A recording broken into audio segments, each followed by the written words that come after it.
you a fable entitled The Emperor's New Clothes by Hans Christian Andersen. This was written in the 1800s about another leader of his time who was vain and who thought he was the Messiah. But apparently the storyteller Hans Christian Andersen saw through him. And so he wrote this fable because he was afraid of being arrested. There was, I guess, the worse than the fairness doctrine in place then, where criticizing the emperor was probably punishable by imprisonment, as, of course, Emperor Obama may enact here, because he also is vain. But I want to read this to you. The Emperor's New Clothes by Hans Christian Andersen, dedicated to Barack Hussein Obama. Once upon a time, there lived a vain emperor whose only worry in life was to dress in elegant clothes. He changed clothes almost every hour and loved to show them off to his people. Word of the emperor's refined habits spread over his kingdom and beyond. Two scoundrels who had heard of the emperor's vanity decided to take advantage of it. They introduced themselves at the gates of the palace with a scheme in mind. We are two very good tailors, and after many years of research, we have invented an extraordinary method to weave a cloth so light and fine that it looks invisible. As a matter of fact, it is invisible to anyone who's too stupid and incompetent to appreciate its quality, they said. The chief of the guards heard the scoundrel's strange story and sent for the court chamberlain. The chamberlain notified the prime minister, who ran to the emperor and disclosed the incredible news. The emperor's curiosity got the better of him, and he decided to see the two scoundrels. Besides being invisible, Your Highness, the cloth will be woven in colors and patterns created especially for you. The emperor gave the two men a bag of gold coins in exchange for their promise to begin working on the fabric immediately. Just tell us what you need to get started, and we'll give it to you. The two scoundrels asked for a loom, silk, gold thread, and then pretended to begin working. The emperor thought he had spent his money quite well. In addition to getting a new extraordinary suit, he would discover which of his subjects were ignorant and incompetent. A few weeks later, he called the old and wise prime minister, who was considered by everyone as a man with common sense.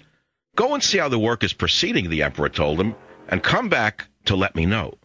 The prime minister was welcomed by the two scoundrels. We're almost finished, but we need a lot more gold thread. Here, Excellency, admire the colors. Feel the softness. The old man bent over the loom and tried to see the fabric that was not there. He felt cold sweat on his forehead. I can't see anything, he thought. If I see nothing, that means I'm stupid, or worse, incompetent. If the prime minister admitted that he didn't see anything, he would be discharged from his office. What a marvelous fabric, he said to them. I'll certainly tell the emperor. The two scoundrels rubbed their hands gleefully. They had almost made it. More thread was requested to finish the work. Finally, the emperor received the announcement that the two tailors had come to take all the measurements needed to sew his new suit. Come in, the emperor ordered. Even as they bowed, the two scoundrels pretended to be holding a large roll of fabric. Here it is, Your Highness, the result of our labor, the scoundrel said. We have worked night and day, but at last the most beautiful fabric in the world is ready for you. Look at the colors and feel how fine it is. Of course, the emperor did not see any colors and could not feel any cloth between his fingers. He panicked and felt like fainting, but luckily the throne was right behind him and he sat down. But when he realized that no one could know that he did not see the fabric, he felt better. Nobody could find out he was stupid and incompetent. And the emperor didn't know that everybody else around him thought and did the very same thing. The farce continued as the two scoundrels had foreseen it. Once they had taken the measurements, the two began cutting the air with scissors while sewing with their needles an invisible cloth. Your Highness, you'll have to take off your clothes to try on your new ones. The two scoundrels draped the new clothes on him and then held up a mirror. The emperor was embarrassed, but since none of his bystanders were, he felt relieved. Yes, this is beautiful. It's a beautiful suit. And it looks very good on me, the emperor said, trying to look comfortable. You've done a fine job. Your Majesty, the prime minister said, we have a request for you. The people have found out about this extraordinary fabric, and they're anxious to see you in your new suit. The emperor was doubtful showing himself naked to the people, but then he abandoned his fears. After all, no one would know about it except the ignorant and the incompetent. All right, he said, I will grant the people this privilege. He summoned his carriage, and the ceremonial parade was formed. A group of dignitaries walked at the very front of the procession and anxiously scrutinized the faces of the people in the street.